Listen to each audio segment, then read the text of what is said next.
Morning, US. Good evening, New Zealand. Good to see you again, Kate. Nice that you could make it this time. Yes, Good afternoon. I can. Yeah. Good afternoon, Angus. We're really looking forward to looking into Chapter 3 of Truth and Science. But we thought we'd actually start with a brief review of what we covered last week, because Kate might have a couple of questions there, and also it's a lead into like the topic today. So we touched on several areas. We touched on just the title of the book, Truth and Science, why this is an important distinction, because often this work goes under the name of Truth and Knowledge.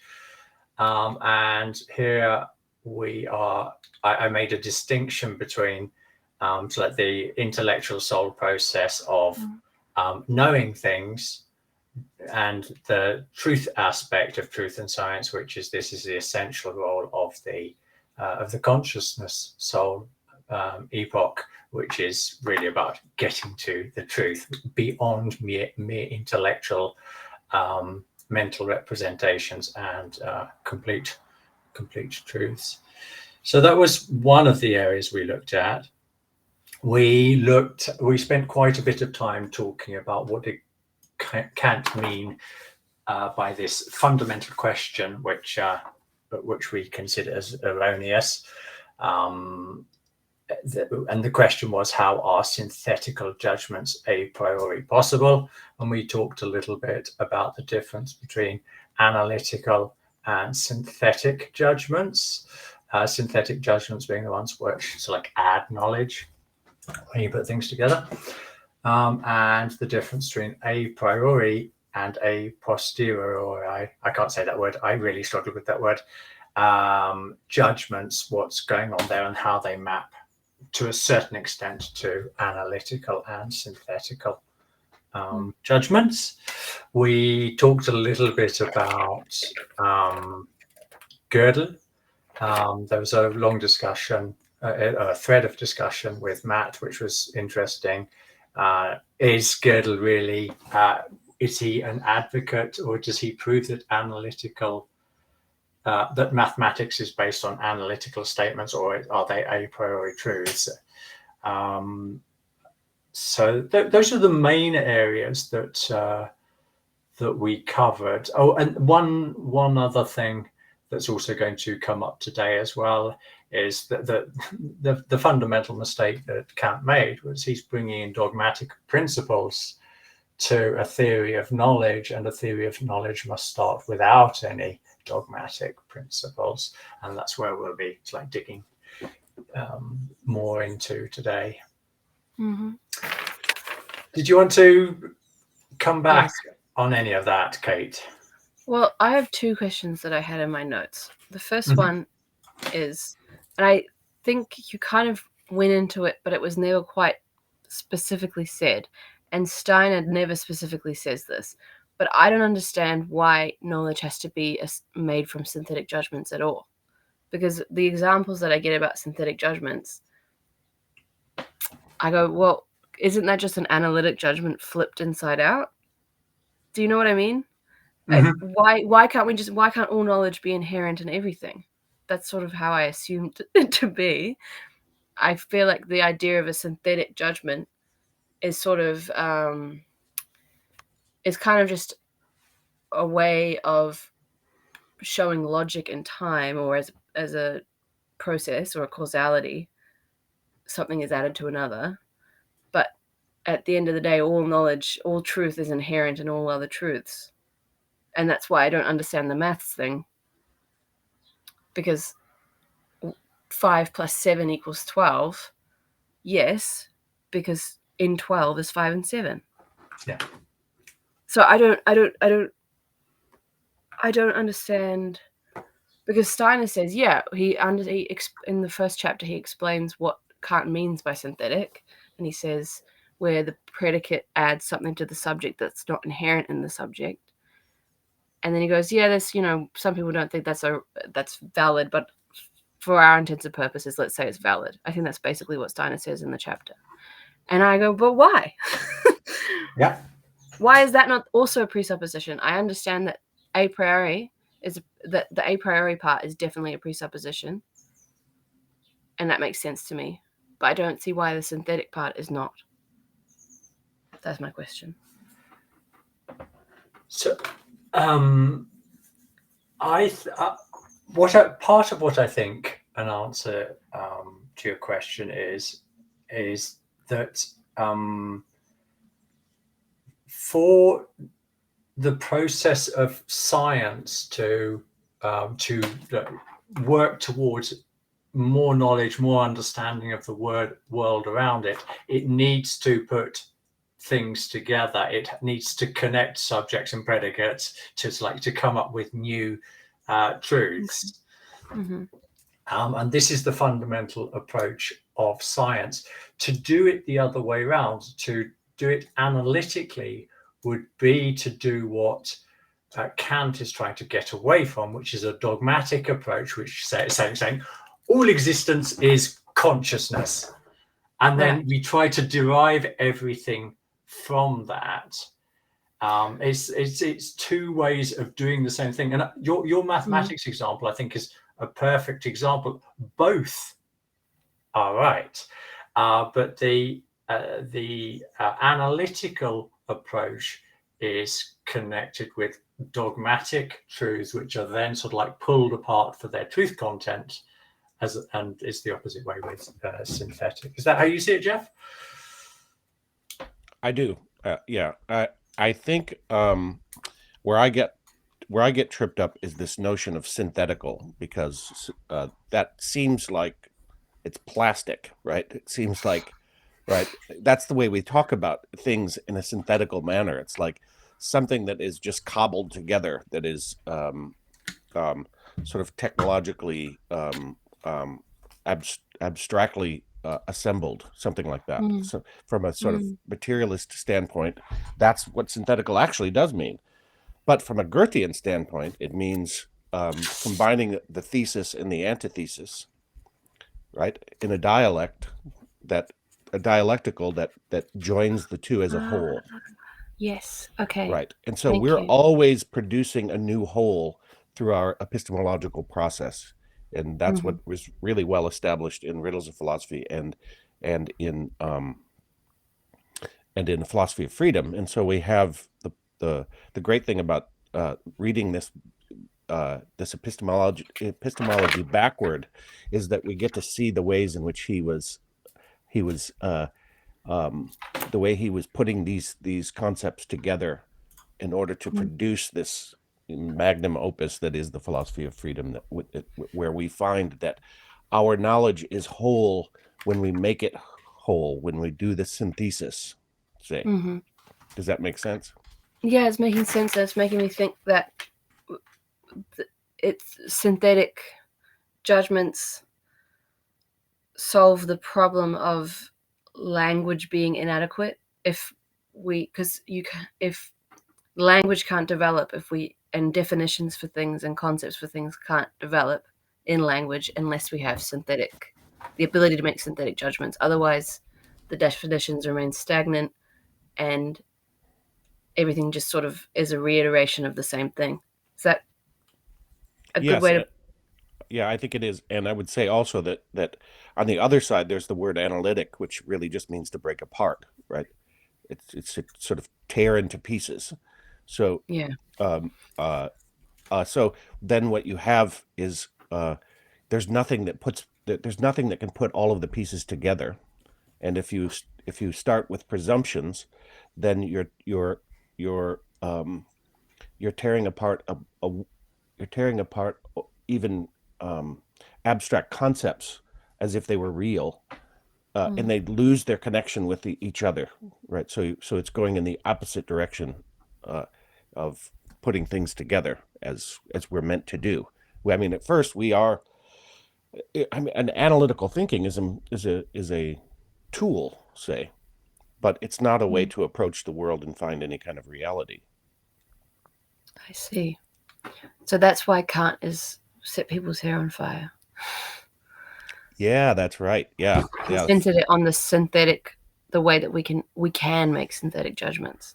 Yes, and that we're not just kind of receivers of knowledge, we're making it. Yeah, well, and he also, but then on the other side of that, which I'm always quick to point out, Yeah, I know. is he put the thing in itself in between. In between. Right, and so he put a screen. made this, he caused an extreme subjectivism when he was trying to overcome that. Right, because that's all we have is the representation, and that's where we're going in this next chapter, is into representation. I would like to add a couple of things to what Jeff said. There's another way that's described. We often talk about inductive versus deductive reasoning, and that's also similar language for describing the same process that we're describing here. So deductive is analytical. You've got the base idea, and then you pull it apart to find out. So like you're pulling it apart to discover truths within there. And then inductive is like the opposite. It's synthetic, where you're putting stuff, you're adding things to something and saying, if this is true, then that is true, type of thing. If this is and that is, then this is also. So this is another truth type of thing. Synthesis. I see. Okay. Yeah. All right. Hold on, because Jeff also mentioned another thing there, the thing in itself, because this is also interesting, because whilst Kant talks about this thing in itself as being unknowable, what we've in the worldview, so in the epistemological conception that Steiner is providing. And this is more from the philosophy of freedom itself. It's that what are mental concepts? They are just one picture of something that is a complete truth. So I'm certainly not saying they are the same, but in a way, there's a similar sort of function in that until we achieve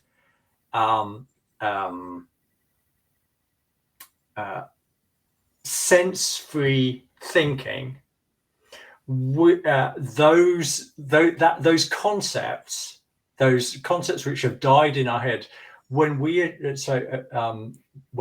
are capable of experiencing living thinking, then that is in the current state that we are in at the moment, where that's not accessible. Those are a little bit like things in itself. Except we don't say, like Kant says, that they are knowable. We just have to recognize the fact that at our current stage of consciousness, we do not know them. Yeah, totally. Don't try and make everything stagnant. Oh, you disappeared, Kate. Come back. Okay, we'll just carry on, and I'll let her back in. If I'm not sure what happened to her there. She's coming back in. Hello. Did you press the delete button? No, I don't know what happened. You just don't know what happened. Okay, you're back in, right? So you're back on. Cool. Well, what was the last thing I said? Do you know? You said, I don't know. Something like you were agreeing. I think you did a thumbs up. So did you have a second part to that question, or second question? My second question is, Steiner says the content of the starting point is not dependent on being free of presuppositions. And I'm not quite clear on what that means. I was wondering, does that mean... No, I can't really work that out, what the difference is between it being dependent and it also just happening to be free of some presuppositions. So, do you want to start on that one, Jeff, or shall I? You. Okay. This is the focus of the end of the last conversation, wasn't it? Yeah. That if you're going to create a theory of knowledge, and we go deeper into this today, and then next chapter is the real where it really takes off. But if we are going to talk about a proper epistemology, a theory of knowledge, we can't bring any pre-knowledge into that, because that will already contaminate what we consider to be real or not real. So most normal people consider hallucinations to not be real, and they will be able to explain why they're not real. However, they are. The only reason we know they're not real is because we are able to form thoughts about, or through our thinking, we've defined what is real and what is not real. So every time you bring in a dogmatic principle, which is a result of thinking, you are contaminating already. It's like at source what you're going to accept as real, this is what Kant's done. He's saying, what's real? Yeah, if it's synthetic and it's a priori, then it's real. And that you can only arrive at that conclusion through the process of knowledge, through thinking about things. So he's already contaminated the epistemological question of what is reality. Yes, but I understand the part about your starting point needs no presuppositions, but Steiner makes this point and he rewords it a couple of times, so I feel like it's important. But he says just because it's not free of presuppositions doesn't mean that the starting point is dependent on being free of presuppositions. When you teach someone maths, you teach them the axioms, but because the axioms aren't dependent on the fact that you're teaching them. I don't get that. I don't get what that means. I know which part you're referring to. It's the last paragraph. Hang on. Let's bring it up on screen here. I'll just I've got it here, and we can have a look at it together. Hold on a sec. At source. No, that's not it. I want to share screen.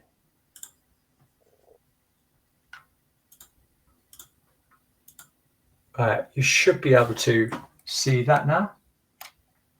Can you? Yeah. So this is the bit, Kate, you were talking about. It is also incumbent on the epistemologist to show that his starting point is really free of all suppositions. Yeah. Let's add nothing to the nature of experiment.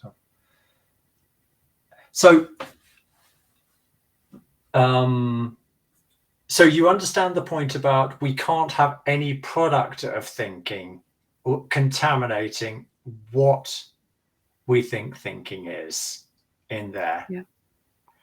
And the other important point he's making here is that pointing out this starting point in no way actually says something about knowledge itself. So in that sense, if we are describing the moment prior to knowledge, that does not in itself have any impact on knowledge itself. Okay. Yeah.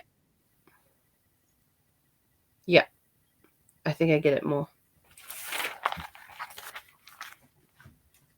Jeff, did you want to add anything there? I'm just trying to figure out why he does this. All this, however, has nothing to do with the nature of the starting point itself, but is quite independent of it and makes no assertions about it. Even when he begins to teach mathematics, the teacher must try to convince the pupil that certain truths are to be understood as axioms. But no one would assert that the content of the axioms is made dependent on the preliminary considerations. I'm not sure why he's bringing axioms into this.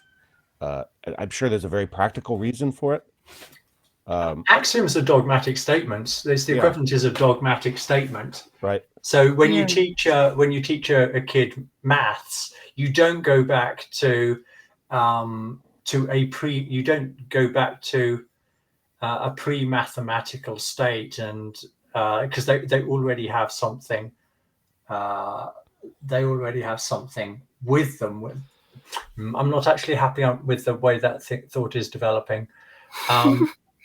What I think is the only thing that just so go back to the original idea. An axiom is a dogmatic statement, and the dogmatic statement in itself can be useful in the learning process. Yes, but it is not proof of the truth of the axiom itself. That has to be proved elsewhere. So he's using the axiomatic content as the scaffolding, right? Suggesting that it's important to have the scaffolding when teaching something like mathematics, not starting from an absolutely naive real point of view. But yes, we're going to get into this, I suppose.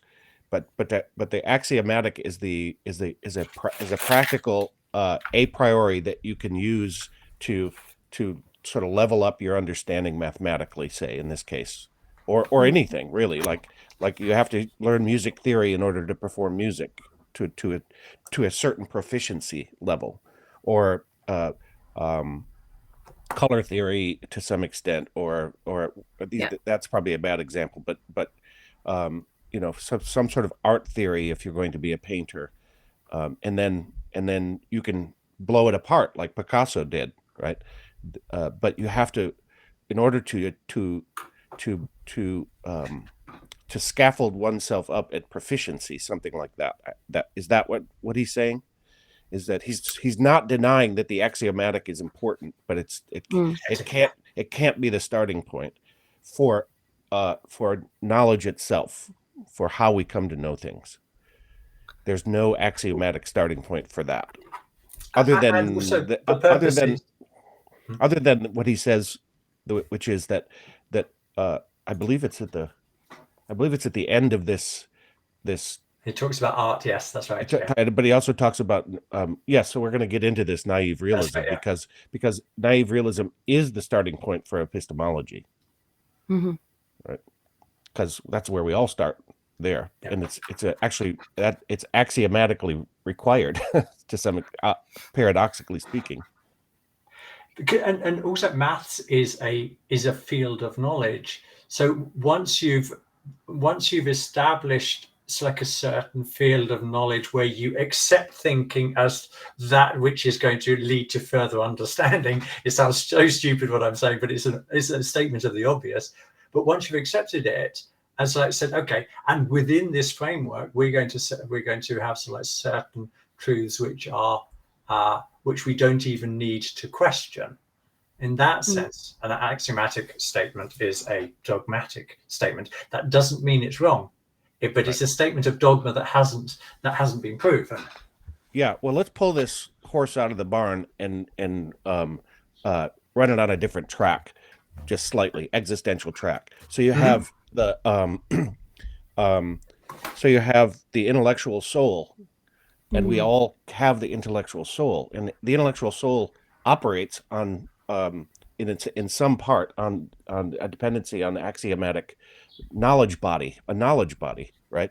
And so what Steiner's work does as a whole is allows us to create a living knowledge body in our intellectual soul. We don't deny the intellectual soul. We don't overcome the intellectual soul. We metamorphose in our developmental processes to add the consciousness soul experience, and in the future the spirit self experience as consciousness. But you don't cut off the it's a little bit like what Zach was saying, like you don't throw the baby out with the bathwater that modernism brought, right? It's a living body. I think that this is a mistake that a lot of people I know who engage in anthroposophy, because they don't want to be judgmental or they want to remain open, that they cut off that part of themselves that can know. And so they'll say, well, philosophy of freedom is not my bag. It's really super intellectual. Steiner's super in his head, right? I prefer the esoteric stuff, that kind of thing. And for me, it's important that the intellectual soul remains intact, and that I have a knowledge body which allows me to have conviction in the world, right? Yeah. And, yeah. Mm-hmm. I'd like to build on what you're saying there, Jeff, because we could also say the same thing about the sentient soul and the intellectual soul, because they're grossly simplified. What is the sentient soul? What was that whole 2,000 year period? It was where the human being began to develop a feeling relationship to the world. And one of the things that we've learned, one of the joys that science has told us is, if somebody has no emotional reaction to content, they learn nothing. So it's by becoming interested, love or hate towards the world, then it's like moves us deeper into, if I love something, and arguably if I hate something as well, but more especially if I love something, I'm more likely to want to understand it with the intellect. And we haven't jettisoned loving and hating.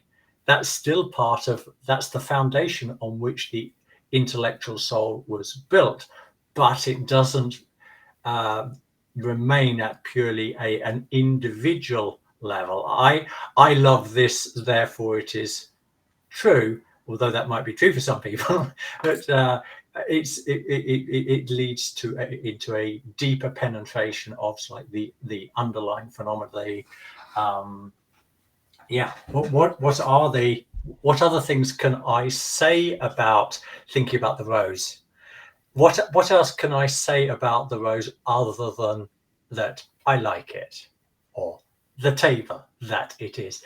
I can say, as I begin to investigate it with the intellectual soul, I suddenly find I'm able to say a lot more things about it that go beyond my emotional reaction. Mm-hmm. I love that you brought in the sentient soul here. Yeah, me too. Because you're studying herbal medicine, right? Mm-hmm. And how did that knowledge arise? Do you know? Yeah. It is said that Steiner could look at a seed, and these are descriptions parallel to the biodynamic agriculture lectures. That he could look at a seed and tell you which seed would be vibrant enough to germinate, right? That there was something of a life force in it. And isn't that what the sentient soul at a certain point provided, which is the pantheon of the pharmacopoeia that is the natural world, right? Yeah. And I know people who are in touch with their sentient soul in this way. There's a woman named Suki Roth who lives in our community, and she's astounding at the way she can read nature in your yard. Say she goes out and can give you all the indications of the medicine that's growing there and why it's growing there in the context of what that place needs and what you need in relationship to it in a kind of mysterious way. So we don't throw the sentient soul out. And in fact, the sentient soul is ensheathed in the 7 life processes, which are our future of cognition, right? So that's the meristem idea again, that we're evolving, developing into the spirit self and deeper into the body through the 7 life processes. It's just beautiful. Yeah. And imaginative consciousness is also part of this etheric basis that we're talking about. Yeah. People like to pretend that we have all of this herbal medicine knowledge and this knowledge about nature because of some kind of intellectual process. Because of trial and error. People think that we know these medicines because of trial and error, and there's funny jokes about how they had to send out the slave to try out all the different mushrooms to see which ones were poisonous. People actually believe that, and that shocks me. But that is a case of throwing out, like pretending just replacing sentience with intellectualism. Good. And good point. We can learn from that mistake, because let's not do that with consciousness. Yeah. That's a freaking lootly. Yeah. Cool. So should we anything else, Kate, on last week's? No, I'm feeling great. I'm so excited. Cool.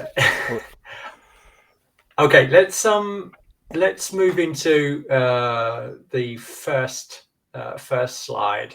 We'll do our normal. I'll read it, and oh, that wasn't supposed to happen. Come back.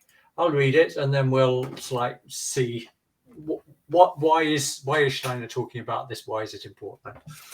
So Edward von Hartmann finds this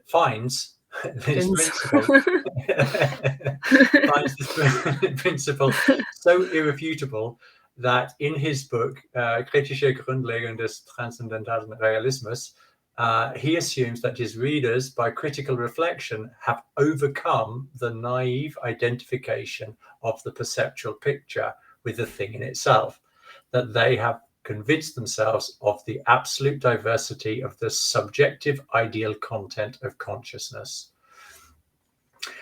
given as perceptual object through the act of representing. And the thing existing by itself, independent both of the act of representing and of the form of consciousness, in other words, readers who have entirely convinced themselves that the totality of what is given us directly consists of our representations. I mean, do you know anybody, present company excluded perhaps, anybody who doesn't think like this? Like everybody thinks like this, that the world is our representation, that what we can know is merely subjective. This is a hot mess, this notion, even though we have like the physicists in the early part of the 1900s who seem to have dispelled it. We can't internalize it. We just keep plugging along as if the world is our representation, and this is a deep lack of trust, self-trust. Yes, I was thinking about this. Like, I saw this meme, and it was a picture of like just the nervous system, just the brain and all the nerves and ganglion. And the caption was something like, "This creature lives inside of you and controls everything you do." and I think it's so true. People think they kind of imagine that the brain is some kind of parasite living in us that creates our perceptions, and that it's constantly filtering information and not giving us the real truth, and that everything that we're experiencing is just an illusion. And then they'll go back and say everything is Maya, but it's just silly because it's not how we actually act. I think it's a way to relinquish agency over what you experience, to be like, well, it's just my brain. But then who are you in that picture? Because to me, my body, whether I am aware of it or not, is part of me. And what it's doing is serving me, and it's serving the greater purpose of my knowledge. If I'm in antagonism with my physical body creating sensations, then I don't even really exist in that picture. I think you said something really important there, Kate, that actions are completely in conflict with the perceptions that they have. So intellectually, we're convincing ourselves as like that that this is all just a subjective representation, an ideal representation, as Kant calls it, of what's going on, which has nothing to do with reality. But we never act like that. We act as if it is real, and this is what one way of describing that was to be schizophrenic, really, isn't it? It's like to say I believe something's like 100%, but then I act according to it's like the exact opposite principles of which I believe are true. And perhaps it'd be fair to say it's like the extent to which that division lives in us. Then I wonder the extent to which people really consciously think like that. They might like have these ideas that like my thinking is all just like making up something, but I act in a different way, and they don't raise this conflict to consciousness. So therefore, it because it's, well, we see how difficult to resolve it is unless you really dedicate a lot of effort to understanding what Steiner is providing in this book and the philosophy of freedom. This fundamental conflict, it either lies hidden in the subconscious, and I'm sure Jungians could have a field day interpreting what that all means, that fundamental cleavage going on there. And then you get one or two multiple philosophers trying to resolve this conflict, and this book is a testimony to how many great minds, Edward von Hartmann being one of them, were incapable of doing that. That it's, for them, it remained a conscious fundamental difference. However, even Hartmann himself, he still continued to live his life as if it was real. So he was, even though he was consciously trying to overcome this problem, he was still continued to live his life in conflict with his belief about what he thought was the true nature of reality. We see where that led him, right? Literal self-destruction. So if he's emblematic, and I don't want to presume I know what was in that man's soul, but Steiner definitely believed him to be tortured, and thought that he was so reasonable that he could see the light, so to speak, right? Yeah. And so he spent a lot of effort and time dedicating things and arguing with von Hartmann, because he inevitably knows that this is a self-contradictory and so self-conflictual. That's the war on the West. Again, we're at war with ourselves because of this very reality. And I remember like in school, this is ruinous for children, because you're telling them one thing. You're telling them one thing that is that they're not. It's not like the whole institutions, all the institutions are that are conventional, and education being the worst of them because of the effect, start with this very presupposition that we are merely subjective meat bags, essentially, and so you're learning things without any context, and so the axioms are all there are, right? So they're useful for learning things, and that's all we can really know. So you have to believe in the axiomatic underpinnings of everything we're teaching you. Meanwhile, you're growing, you're developing, you're conforming to a reality that supersedes any intellectual notion of reality. You're learning language at a rate that makes adults seem silly as relates to their why? Because you're learning through your sentient soul, right? Right? Yes, you're a clairvoyant as a child, right? And you're being told that way of being in the world, that reality is not really real, right? It's not really real, and so all the curriculum is designed for you to play this fucking game, and it's just so inauthentic. And who wants to be bureaucratized as a 9-year-old? Do you know? I'm sorry. I would like to.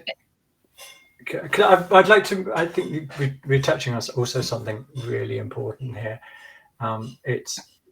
And we hear Steiner, what you're describing, Steiner's relationship to Hartmann here, how deceived we are about the power of reason. If I do that, you know exactly what I'm talking about. Or like that.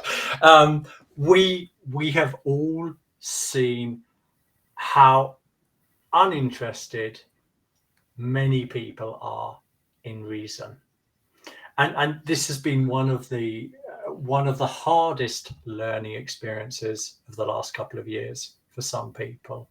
Really understanding that reason, if people's sentient soul capacities are more active than the intellectual soul capacities, then reason doesn't cut it. And it's so fascinating to see how people can they can talk about being reasonable and listening to reason, but if you look at the evidence, you see no.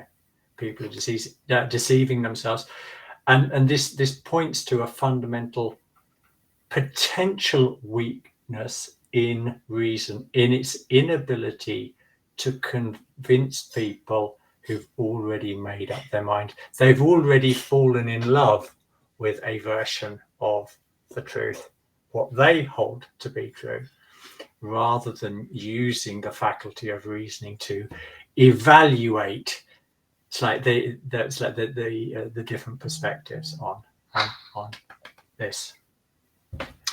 And it's definitely one of the I'm not saying there aren't events prior to the last couple of years where you could have had a similar experience. There certainly were, but it happened at such a world level. In that sense, it was a revelation, I think, for a lot of people who had trust in the power of reason to lead to a truthful debate.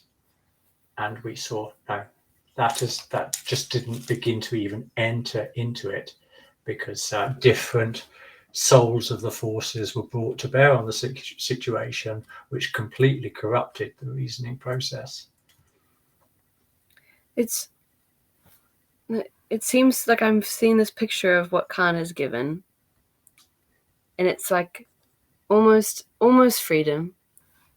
Nearly, you make subjective impressions of the world, and then, but that's all you do. So you can't be trusted. That guy can't be trusted. He can't be trusted. She can't be trusted. We can't be trusted. So we should just keep doing what we're doing before anyway. That's what it seems to have happened. Which kind of makes and sorry. It's what happens is that we don't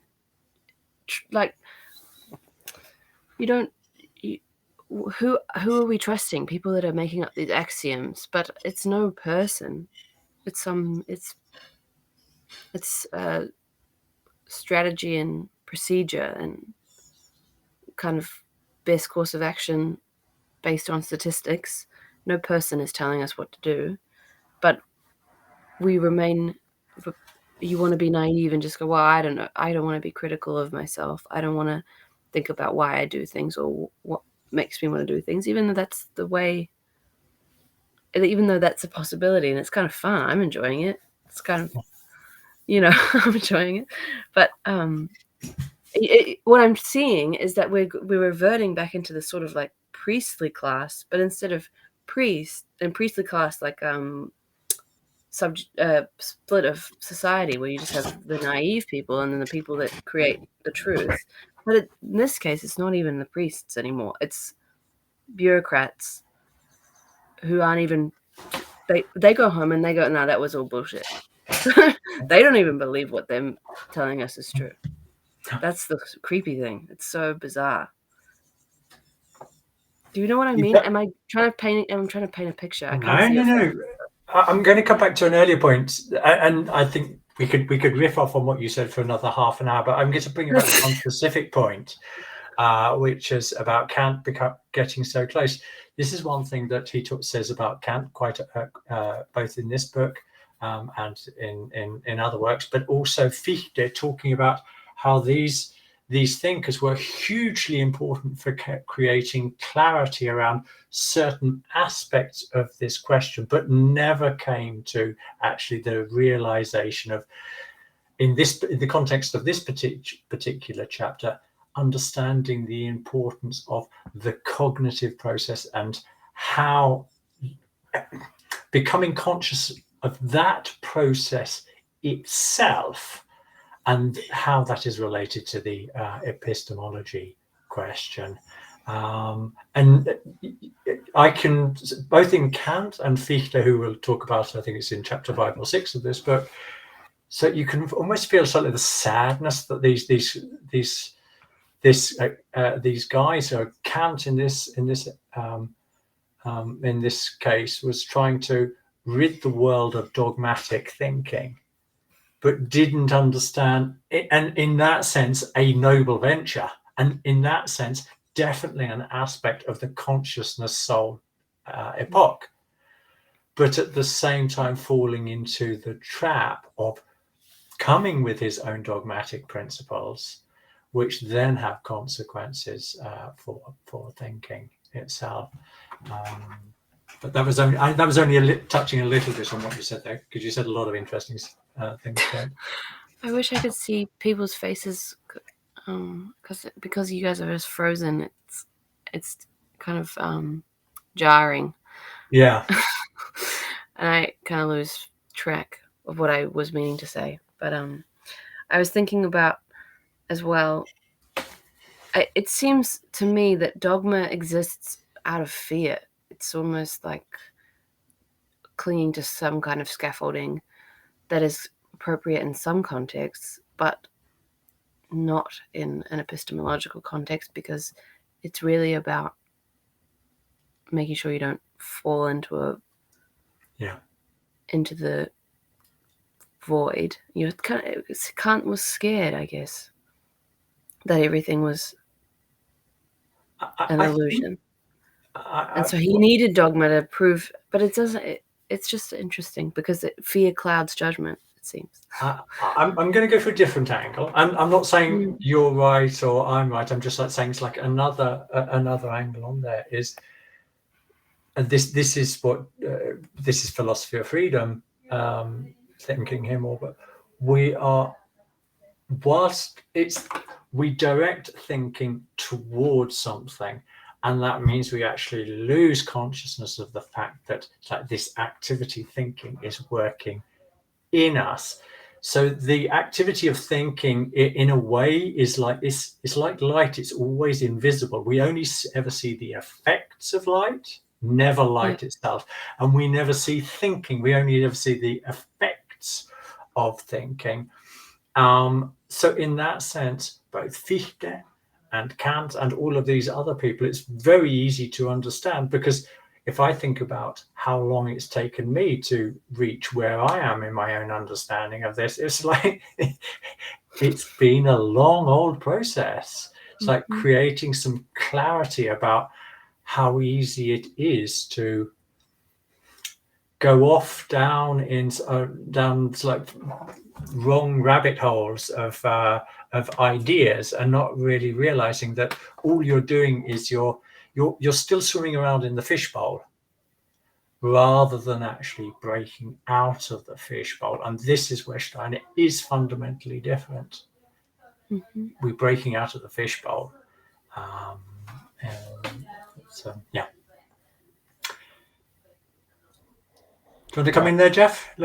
Yeah, well, I think it's fear too. I think fear plays a huge role in this. Fear of uncertainty is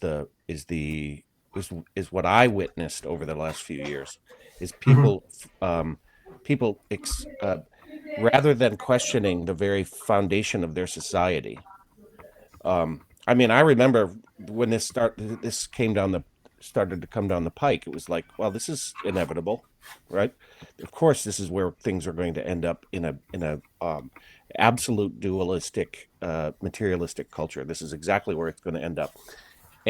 But I didn't predict the degree to which people would regress into a certainty about and trust in institutions and economic endeavors like big pharma and big ag. I mean, these are terms they would have used, big pharma and big ag. They would have used them in a derisive manner. And then it was like, trust the science. Why? Because people want to be certain about things. I just mentioned that I like to be certain about things. Like that's a part of that's a function of the intellectual soul, is to have a conviction that you know that you're on the right track. But what people did is basically export that to the priests, as you say, right? Yeah. So we were poised for that. You know, people 20 years ago, or even as recent as 10 years ago, thought that genes determined every move you make. I have a friend who worked for but I don't even know what the organization was at the time. It's changed hands so many times. Glaxo, Smith Kline, or whatever the hell it is. And he was whatever he did there. But their whole notion was that everything is determined through the genetic sequence that you were born with, and that you're programmed like a computer, and then all of your behavior just plays out in a predetermined fashion. People believed that 10 years ago, right? I don't think anybody believes it now. But what is the next thing that we've accepted? Something very similar, I would say, just something has come in to substitute for that, and because people want to feel certain about things, and it's in a world where there's no moral imagination or conviction about things, where you don't see the moral imagination as an epistemological move that is related to reality, then what you ought to do, to go back to the is ought question, has to be determined from the outside. You can't possibly determine it yourself.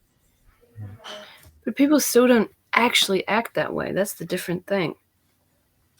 If when you were in the intellectual soul, you needed certainty, and you were given, the priests would give you, sure, dogmatic things to live by, and dogmatic reasons for why society was structured the way it was, and given you a role and given you a purpose that you didn't choose, but it was aligned to something that could be morally intuited. But no one, and this is just, you can be seen by the way we are friends with one another and lovers, and we love our family, and we want to do good things, and we want to make beautiful things. Even scientists who study genes are still human beings that have friendships and make beautiful things, and have preferences and dislikes, and those things cannot really be logically, but you're putting belief in something that you can't even experience, when you can experience moral intuitions. You can't experience atoms flying away, and that they're tiny, and you're actually never touching, and there's actually a gap in between. It's not even but I guess some people think that you can't experience moral intuitions, but I would say that that's a ridiculous thing to say, because inherent in friendships and love and family and is a moral intuition about what is good. Yes, yet people believe that's all fine and good and sentimental and subjective, but if they don't have if they don't have the trust in the cognitive process that runs right through their whole system, right into their physiology and up into their self-reflection and self-contemplation, that there's continuity in the life processes, up into cognition and down into the life processes. If you don't have that, then you'll conform. So people do behave that way, right? They don't in their everyday life. I know people who've conformed. They love their children. They're fine people. They're lovely people. They were intimate with a similar reality that I was intimate with, but they had to lose a part of themselves, a part of the intimacy with a part of reality. They had to cut off a part of reality in order to go along with something that is the way the world works. Mm-hmm. This happens in from an economic perspective all the time, where people rationalize a dog eat dog world because that's the way the world really works. We don't act like that, with our family, but really though, that's the way the world does work. Don't be so naive, Kate. I know, but it's true. That's what you say, but I agree with you but I'm trying to show that there is like the schizophrenic split still inherent. Yes. Whereas maybe in an intellectual soul period, when yes, there was certainty, as there was dogma, I believe that what was dogmatically assumed kind of was reflected in reality anyway.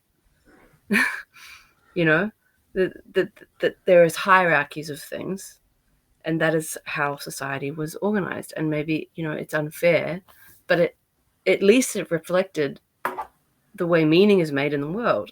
Now Mm. it's all upside down, and both dogma and the direction of the dogma is wrong. But at least in an intellectual soul period, I don't know, it seems more appropriate. I mean, this is the crisis of the consciousness soul period, isn't it? It is about us finding our own spiritual essence, and A spiritual direction. Exactly, which is something that we have to determine. If we're going to choose the freedom path, it is something that we determine ourselves. Mm. Right. Let's move on. Otherwise we'll never finish. Yeah. Okay. So this is the next one. Thus, this principle ought not to be placed at the foundation of a theory of knowledge. That this is true is most easily appreciated by tracing the line of thought that leads up to it. This principle has become, in effect, part of the whole modern scientific consciousness. The considerations which have led to it are to be found systematically and comprehensively summarized in part 1 of his book there.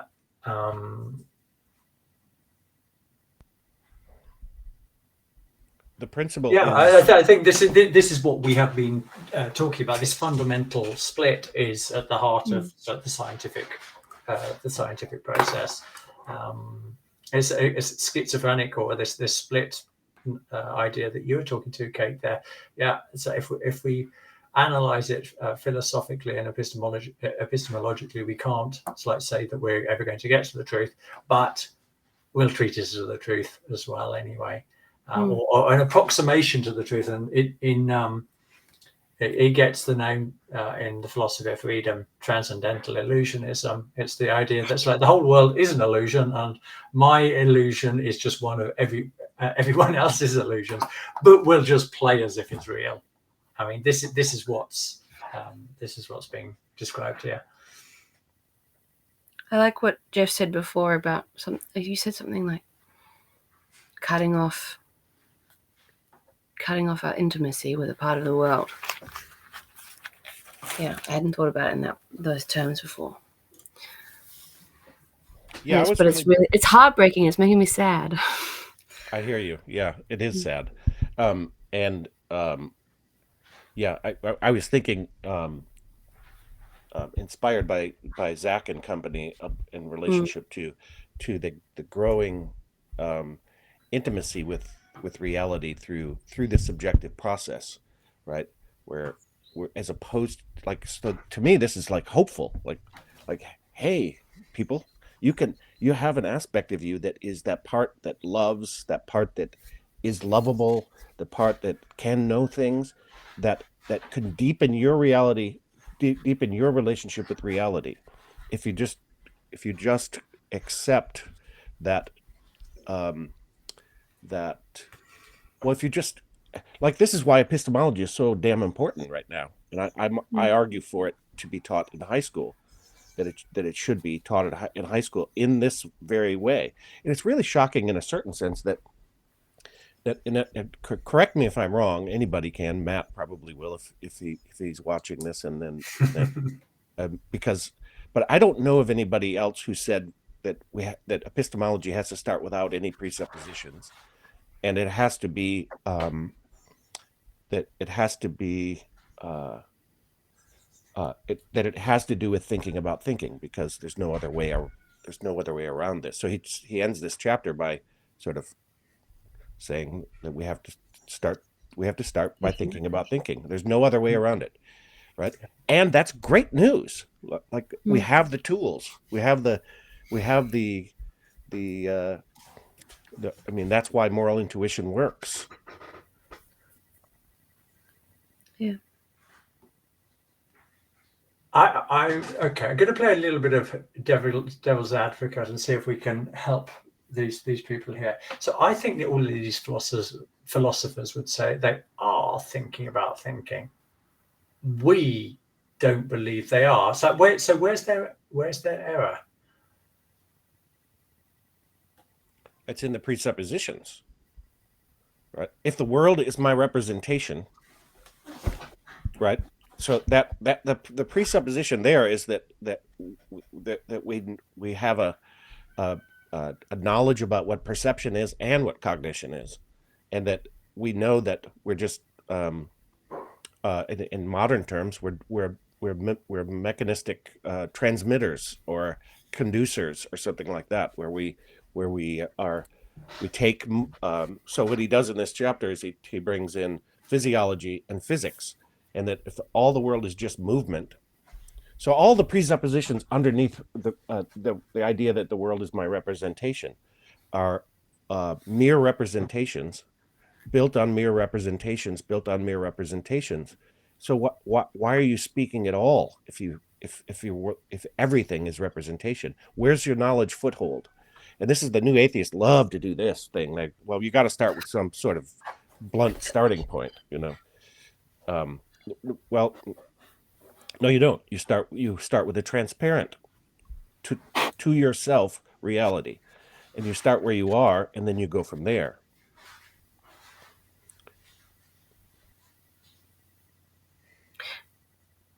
Yeah. Start where you are and go from there. Do other philosophers are other philosophers afraid of bringing their subjectivity to being a subjectness? Like, I am particularly Kant, so what I'm going to do is because I'm doing it right now. What I'm going to think about is because I'm thinking about it. Or is he projecting his ideas into an abstract place? I don't know. Anthroposophy is, like I keep saying, is the only thing that seems to accept the fact that I'm in a body that's arranged in a particular way, and that was for a purpose, and that is reflected in how I think and where I can go with my thinking. It's all in not just my body, but the way the world is formed. Do other philosophies have that? I've never found so. It seems to be I think isolated brains. I think because I've been looking at Aurobindo and like the Vedic tradition behind that, certainly, though somebody coming from that tradition could certainly agree with you. My guess is I looked a little bit at Wilbur, who's also based in Aurobindo, but basically I think that they could get into your description as well.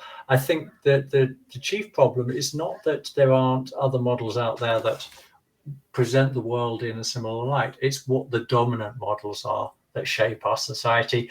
These are all fringes at the moment. So like Steiner is fringe, and Aurobindo is fringe, and Wilbur is fringe.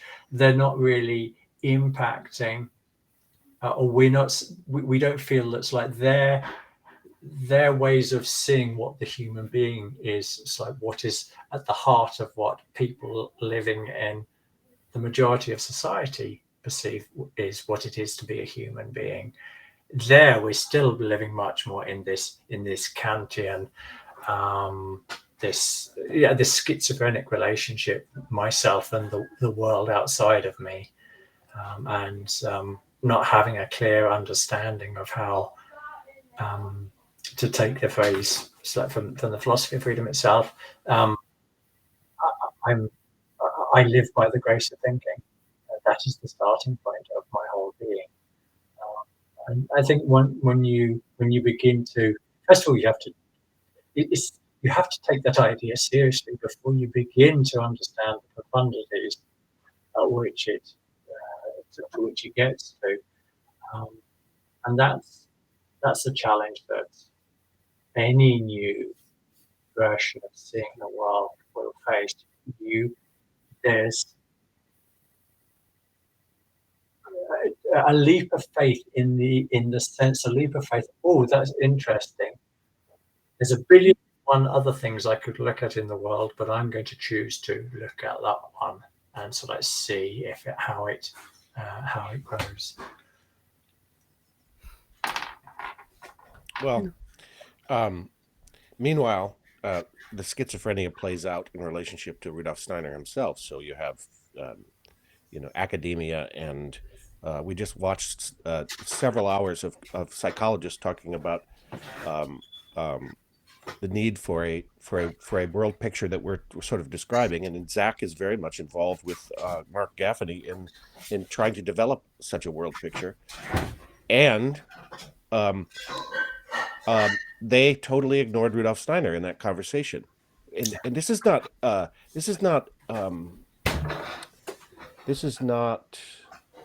want to say it's not excusable, but that's too judgmental, I think.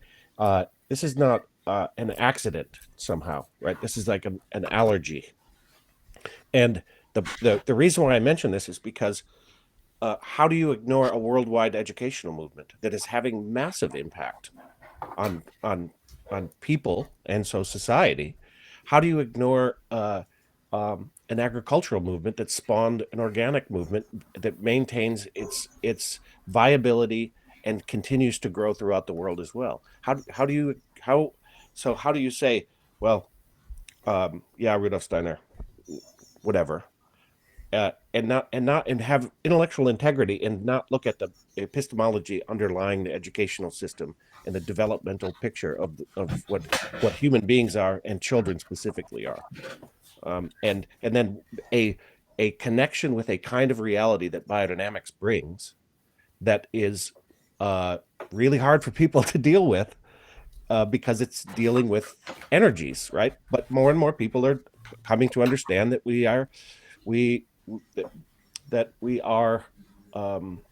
energetically connected to the world somehow. I hate that word energy because it's so well, spiritual is better. Yeah. Yes. Right. But people right. will want to use the word energy. Exactly. Yes. So I want to use it rhetorically without being too disgusted by it. But but why does biodynamics work? And what is the epistemological basis for it? It has something to do with thinking. I can tell you that. Mysteriously so. Yes, and it is one of the frustrations, isn't it, that when you've come to this obvious insight that other people struggle so much to see its obviousness, that's really it's really strange when it's like there's like front and center, the clarity, the obviousness of it, yet serious intellectuals refuse to engage there. That is a mystery as well, isn't it? Yeah, I really have to believe that similar to a great artist that wasn't appreciated in their time, that as Dennis Klosek says, Steiner was ahead of his time in his time, and he's ahead of his time in our time. So we just have to accept that part of it, and then do the work. Get involved. That's right, and it certainly gives us purpose in our lives as well, doesn't it? So that's it. Thanks, guys. Thanks for continuing to be stupid and ignorant. It gives us something to work on. That's funny. Okay, let's move to the next slide. So this is where we get into. This is how he's going to lead into destroying the arguments that science gives as justification for Kant's worldview, that we all just live in our own mental representations, or that's all. Sorry, that's all we can know, because that's the problem. Kant says that's all we can know. Steiner will say we do live in our own mental representations, but that's not the end of the story. There is an evolution that can happen. Okay, so that's the foreshadowing. These reasons are physical, psychophysical, physiological, as well as philosophical. The physicist who observes phenomena that occur in our environment, when, for instance, we perceive a sound, is led to conclude that these phenomena do not have the slightest resemblance to what we directly perceive as sound. And then, so a little bit further down on the text, this leads to the conclusion that there is only one kind of phenomena in the external world, namely motion. and that the many aspects of the world which we perceive derive essentially from the reaction of our senses to this phenomena. According to this view, we do not perceive the external world itself, but merely the subjective sensations which it releases in us.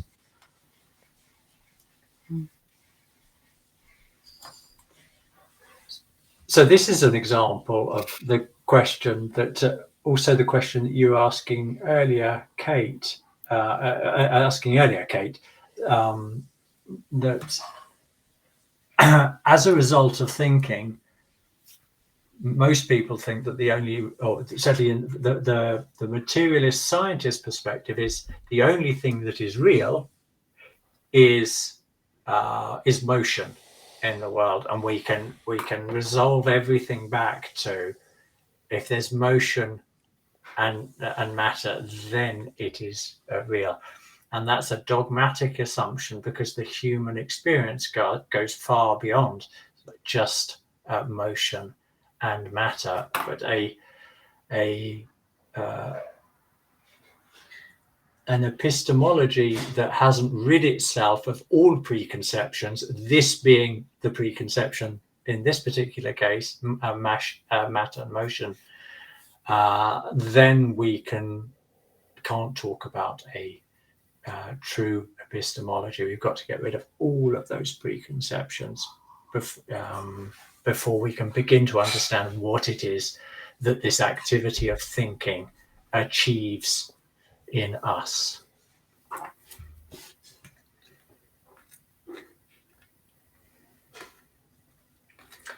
I'll give it. So Jeff is nodding. I'm just giving you some. Since you're not seeing the pictures, Kate, he's now smiling, grinning like a Cheshire cat. It doesn't look like he's going to say anything. I don't have anything to say at this point. I haven't. Okay. I think this chapter is a pretty simple one, and there's not a ton of nuance in it. It serves to take us into the last half of last part of the book. So the world is not our representation. It's absurd to say so, and then to create this this picture that the world is just motion. It just runs counter to our experience, as Kate has said, and the presupposition that we're merely subjective onlookers who just translate sensations into subjective pictures. There's no foundation for it, and yet it's still what we've built a whole society on, this notion, a whole educational system, all of it. And so, I mean, we can just repeat ourselves over and over again about the whole. But there is something important going on for me in this chapter, so I'll try and unpack that. Awesome. This is one of the things. This is directly related to chapter 4 in the Philosophy of Freedom, because what he's doing in this chapter, and he's using exactly the same pictures, is he's using the arguments that the scientists make to prove that everything is just our representation, and says, look guys, what you're saying, so we can't know anything about the world, and the proof you're using is taken from that very world which you say is an illusion. And this is a hugely important point, because it doesn't necessarily mean they're not true, but it means their power to convince are a big fat zero. Absolutely none. And this is really critical to emphasize this point. So at this stage, he's not saying I am proving that these guys are wrong. All I'm doing is proving that what you call to be proof is ridiculous, because you are using the assumptions of something you're saying is wrong to prove that it's wrong. And you can't. And in the Philosophy of Freedom, that he translates that into this wonderful picture of people proving building the second floor on a first floor that doesn't exist. it can't happen. And this is what he's done here.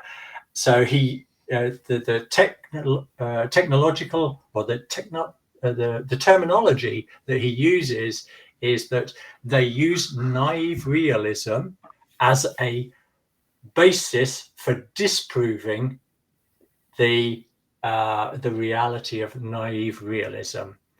And this is really critical to understand that, this is a repetition. The power to convince, the power of their arguments is zero. That doesn't mean their arguments are wrong, but what they provide as proof can definitely be dismissed. And he gives a couple of, this is chapter 4 going on there. And this actually leads us to, I'll bring up, so that actually skips the next, does that skip the next slide? Hold on, this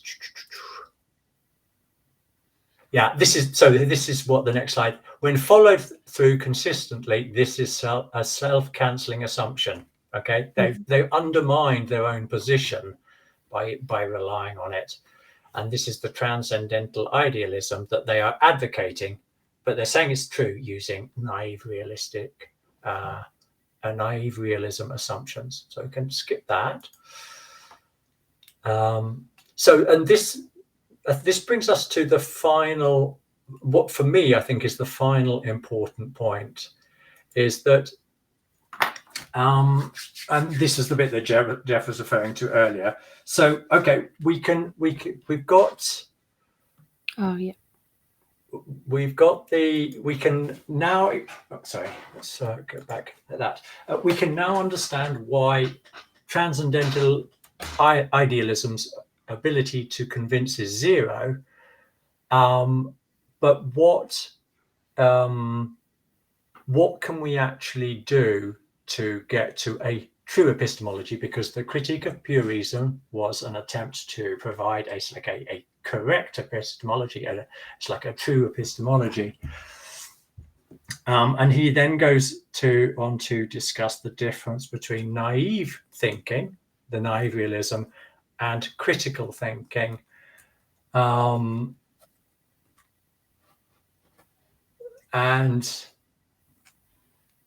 let's just bring up, I'll read the slide, and then it might remind me of some points that I wanted to make. Starting from this, we will endeavor to define naive still more precisely. In all our activities, two things must be taken into account: the activity itself and our knowledge of its laws. We may be completely absorbed in the activity without worrying about its laws. The artist is in this position when he does not reflect about the laws according to which he creates, but applies them using feeling and sensitivity. We may call him naive. It is possible, however, to observe oneself and inquire into the laws inherent in one's own activity, thus abandoning the naive consciousness just described through knowing exactly the scope of the justification of what one does. This I shall call critical. That's so helpful for me. Yeah. Tell us what you're pulling out of there, Kate. Well, it's helpful for me because I have this. Well, when we studied philosophy of freedom, I had this as well, where I kind of intensely identified with the naive realist and found the whole excursion into the different metaphysical criticisms just to be exhausting. I think it's because in monism we go back. We are able to account for the fact that we can have naive experience and have activity and act without. We don't have to check the laws constantly to act. But in monism that is true, and as well. So we can have both, and it's not naive anymore.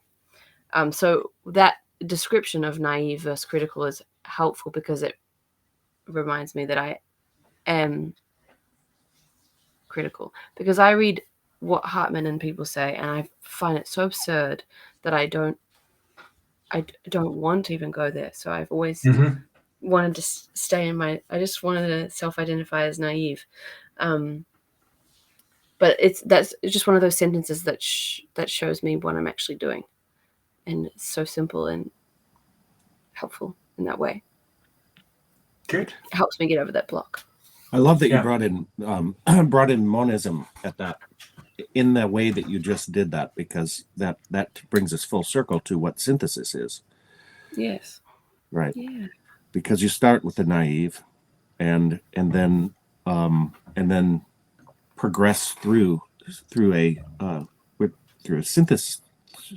synthesizing process to become whole again. Right. We don't, as a naive consciousness, we don't know that we're not whole, or we don't know that we are whole.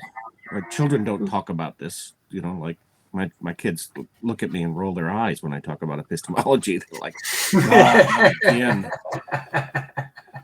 There he goes again. Right, exactly. And then there's a break that happens, and this is a natural process that occurs developmentally.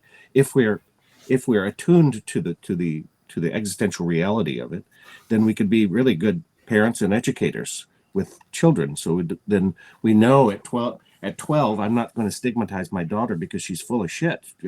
She's playing around with abstract concepts, right? Mm-hmm. She's like, if she's 18 and she's still talking nonsense, and that's it's an overstatement, because she's super smart and she knows what she knows, but she's really proud of knowing what she knows. So she's really ensconced in the intellectual soul now. Yeah. Yeah. And then the world will break upon her in a way that causes her to self-reflect in new ways. And then she'll move into the consciousness soul experience. Yeah. And she'll feel that. She'll feel it all. She'll feel the way in which she through self-reflection, she can connect with the world and connect with other people in deeply meaningful ways, because we haven't, I'm not a perfect parent. I'm not describing it as such, but what I'm saying is that there's I'm not building in schizophrenia. Yeah. That's why this is important, people. Yeah. I just want to I'm going to actually put the slide back up there again, just to see if it awakens any more thoughts. That no, it's not actually. Is it in the last slide? Lost it again. Yeah, it is. So this critical is actually really important. So if a true epistemology has to be a critical science, and he's just defined it for us, it's an activity. It's understanding the activity itself in its own nature, not based on things that are a product of it, but out of its own activity.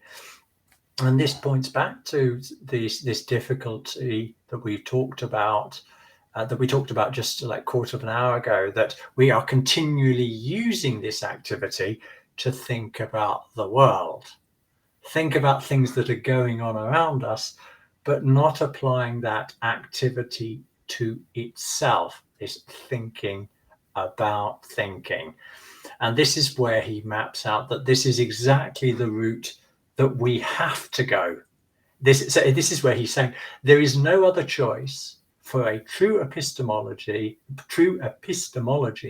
than by recognizing that we actually have to think about the activity of thinking itself if we are ever going to arrive at a true epistemology that is not based on dogmatic principles. And this thinking about thinking is obviously referring to Goethe as well, who prided himself on not thinking about thinking. Yeah. Mm. In this case, in sense, because he's a true artist, he was the true artist. He worked out of all of these principles, but never actually bothered to look at the activity itself. Yeah, I'm struck with the self-awareness that people who are caught in the idea that the world is our representation and our experiences are merely subjective will find the idea of thinking about thinking eye-rollingly stupid. Yeah.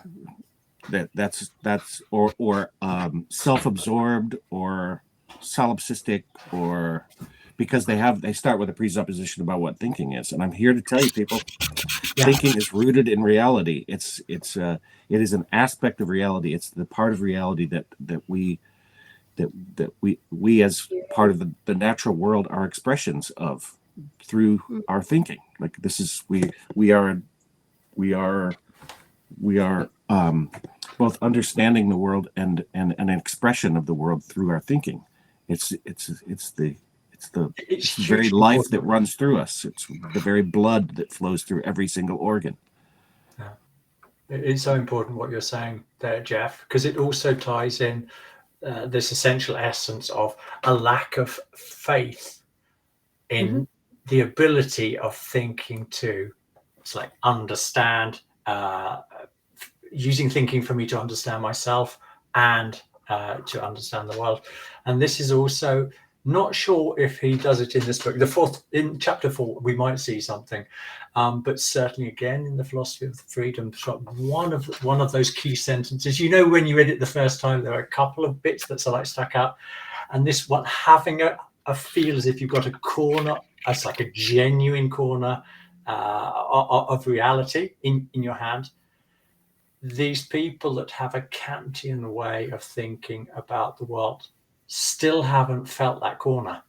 And that's what I felt on the first time reading The Philosophy of Freedom. I didn't understand that corner, but I felt it. It had to be intuitive, because I didn't understand it. I understood the book on such a superficial level, but there was an instinctive feeling, shit, this is important what I'm reading. I can't say anything about the world without thinking. What is this thinking?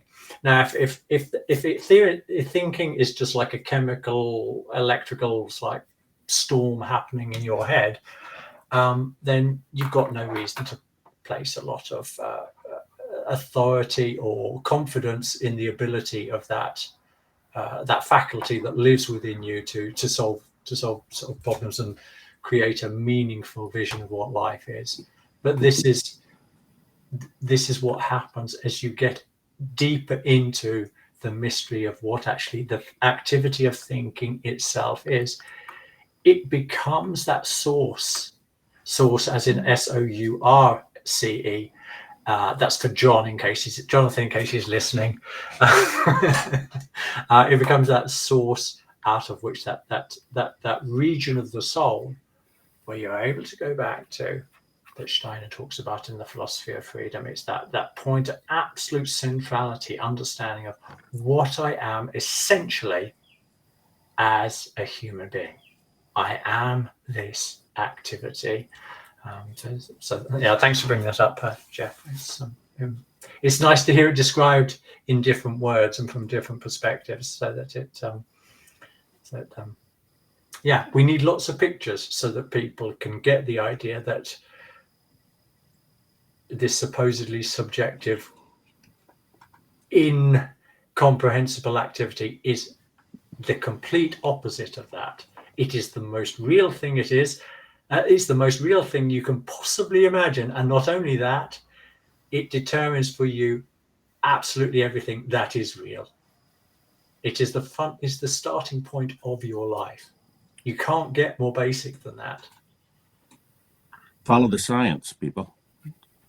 Follow the science. It's a critical epistemology is a critical science out of which every other scientific endeavor can explain itself and make itself valid. This is follow the science. It's essentially a spiritual science. Yeah. And it not only gives credence to our subjective experiences, it allows us to transcend the subjectivity itself. Yeah. But only through a deepening subjectivity can we become intimate with that reality. And it's a massive responsibility. It's simple, as you say, Angus. It's a very simple starting point because we have all that we need inherent in our process. Yet we deny it. We deny that which would give us everything that we ever wanted and more. Yeah, our essential being. And it might also be worth spelling out here that this, of course, it's our channel is called the exceptional state, and this thinking about thinking, this is what he calls the exceptional state. We don't normally do this. We use thinking to understand things, other things, anything other than thinking. And the exceptional state is that unique state where we actually use this activity to understand what is this activity that I use to know the world. Mm-hmm. Yeah. It is great that it's thinking about thinking is both doing and being critical about the laws of that doing at once. That's why it's quite difficult. Yeah. But you are doing work. It's also slipping through your fingers, slipping through your mental fingers as you try to. Yeah. Well, it's also why, and you alluded to it earlier, Angus, why it's or two things. Why it's a developmental process. That once engaged, you realize that it's almost an infinite possibility. Say, not infinite, but almost infinite. It has to do with something that is outside. That's not bound by finitude. Say, and you realize that almost right away when you start to think about thinking. When you start to do it operationally. There was another point though that had to do with I forgot. Whilst you're thinking about it, I'll link it back to our last series, Metapsychology, because this is what John, Greg, and Zach were saying. You have to transcend to be able to understand what people who've transcended are saying. What you are saying becomes incomprehensible to people who haven't moved up in that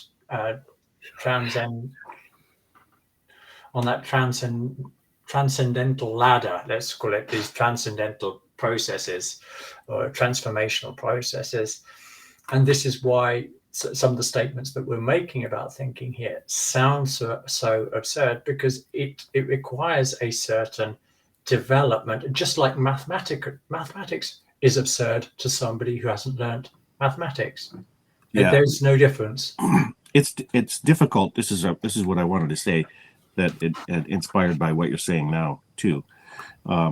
It's difficult because what it takes is a fluid, what John would call a flow state.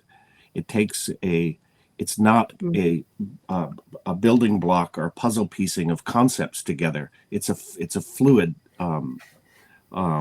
activity. It's a fluid deed, and that deed then is depends on increasing ability to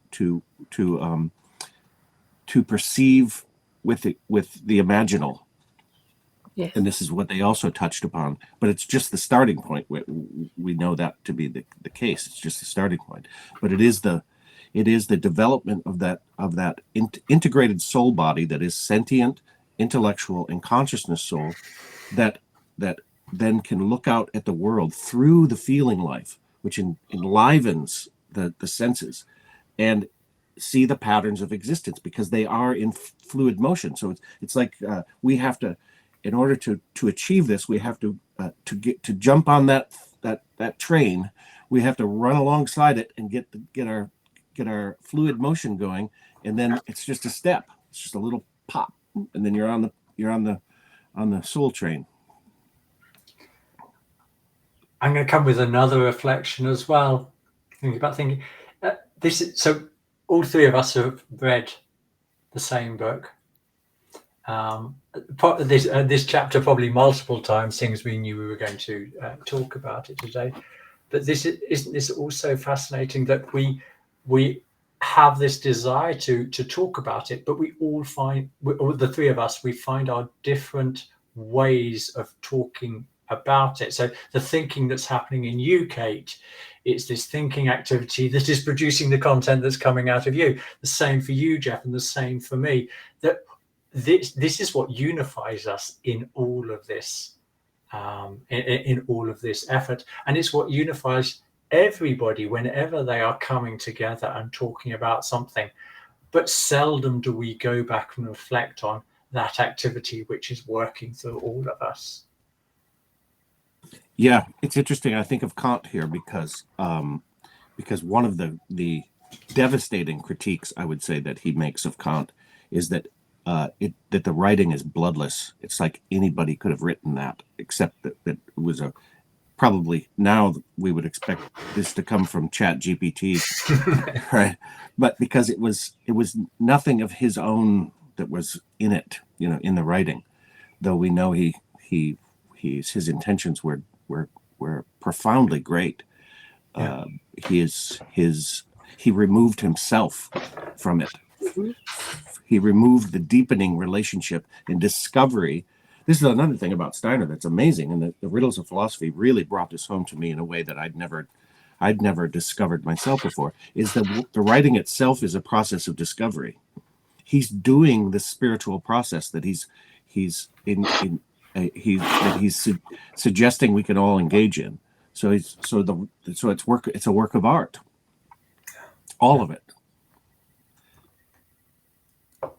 Yeah.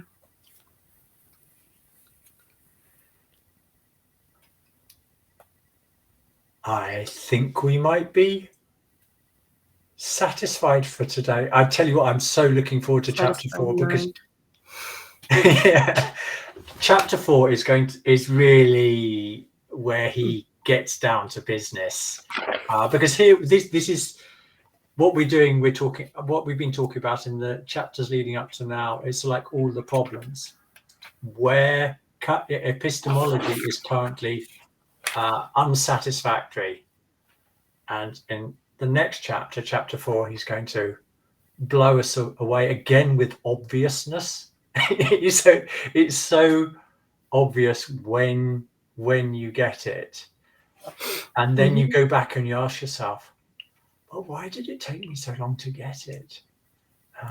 But it's there. Chapter 4 is it's amazing. I actually made the mistake because I use this e-reader thing to read it and to make notes, and for some reason I started reading chapter 4 rather than chapter 3, and I was going, oh brilliant, this is what we're going to be talking about this week. So yeah, anyway, that's going to be next week, except it's not going to be next week because I'm not around, so it's going to be a couple of weeks before we actually manage to do it. I'm just going to press end recording. Okay.